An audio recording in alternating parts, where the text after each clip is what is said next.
Hello students, welcome to my YouTube channel Connect with Hindi.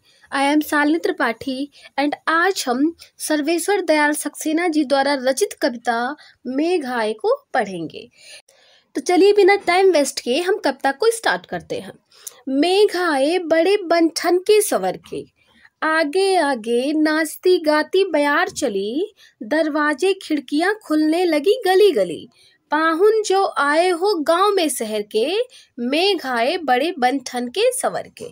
कवि सर्वेश्वर दयाल सक्सेना जी ने इस कविता में मेघों के आगमन के माध्यम से गांव में दामाद अर्थात पाहुन आने की खुशी का वर्णन किया है। कवि कहते हैं कि आकाश में बादल घिराए हैं, बादलों को देखकर कवि को ऐसा लग रहा है जैसे गांव में शहर से किसी का दामाद पाहुन बनकर आया है, अर्थात दामाद अपने ससुराल सज धज कर आया है। तो गांव में शहर से जब कोई दामाद सज धज कर आता है तो उसे देखने के लिए लोग प्रसन्न हो जाते हैं और सभी लोग अपने घरों की खिड़कियां और दरवाजे गली की तरफ खोलकर शहर से आए उस दामाद को देखने लगते हैं। ठीक उसी प्रकार जब वर्षा ऋतु का आगमन होता है और काले घने पानी से भरे बादल आकाश में छाने लगते हैं, उन बादलों के आकाश में छाने से पहले तेज हवाएं चलती हैं और तेज हवाओं के कारण घर के दरवाजे और खिड़की खुलने लगती है और लोग अपने घर से निकलकर खुश होकर आकाश की ओर देखते हैं। तो उस समय ऐसा लगता है जैसे शहर से रहने वाला बादल रूपी दामाद बड़े समय बाद सज धज कर गांव लौटा हो। आगे की लाइन है, पेड़ झुक झांकने लगे गर्दन उचकाए, आंधी चली धूल भागी घाघरा उठाए, बाकी चितवन उठा नदी ठिठकी घूघट सरके, मेघ आए बड़े बनठन के सवर के। तो कवि कहते हैं कि जब मेघ आ गए तो पेड़ों ने गर्दन झुकाकर मेघ को देखा, अर्थात हवा चलने से पेड़ों के झुकने से ऐसा लगता है मानो पेड़ मेघ के आने पर उन्हें गर्दन झुकाकर खुश होकर देख रहा, और जो हवा है वह धीरे धीरे आंधी में बदल गई और चारों ओर धूल उड़ने लगे और आंधी के चलने को देखकर ऐसा लग रहा है मानो गांव की औरतें पाहुन अर्थात मेहमान को आते देख अपना लहंगा पकड़कर भागी चली जा रही हैं।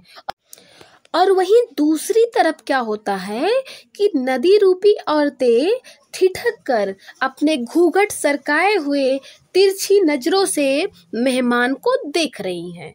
ठीक है, आगे की लाइन है कि बूढ़े पीपल ने आगे बढ़कर जुहार की, बरस बाद सुधलीनी बोली अकुलाई लता ओट हो किवार की, हरसाया ताल लाया पानी परात भर के, मेघ आए बड़े बनठन के सवर के। तो कवि कह रहे हैं कि जब कोई दामाद बहुत दिनों के बाद घर आते हैं तो घर के बड़े बुजुर्ग उन्हें झुककर सम्मान पूर्वक प्रणाम करते हैं, उसी तरह बूढ़े पीपल ने मेघों का स्वागत किया।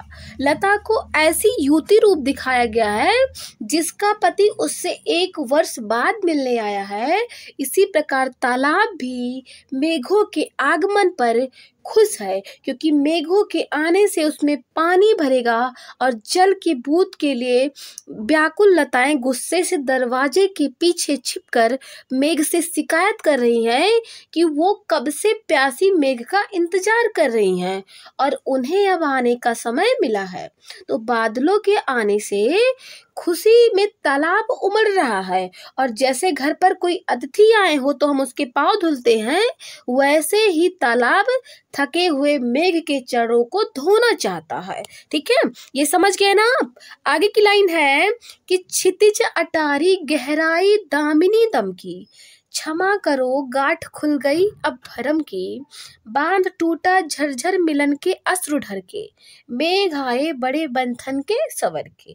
तो कवि ने यहाँ पर इस संबंध में कल्पना की है कि जो शहर से दामाद आ रहे थे अर्थात मेहमान, उनका उनकी पत्नी से मिलन हो गया और पहले तो पत्नी 1 वर्ष बाद वापस आने से गुस्सा हुई, लेकिन जब दोनों का एक दूसरे से मिलन हुआ तो जो पत्नी के मन मन में भ्रम था वह भी दूर हो गया। उसके भ्रम की गांठ खुल गई, अर्थात उनके सारे गिले शिकवे दूर हो गए। और जब दोनों का मिलना हुआ तो अश्रु बहने लगे और 1 वर्ष के वियोग का बांध भी टूट गया। और उसने क्या हुआ कि मेहमान जी से क्षमा याचना की कि मुझे अब माफ कर दो। सो आई होप कि आपको समझ में आ गया और आपका चैप्टर भी खत्म हुआ। So thank you.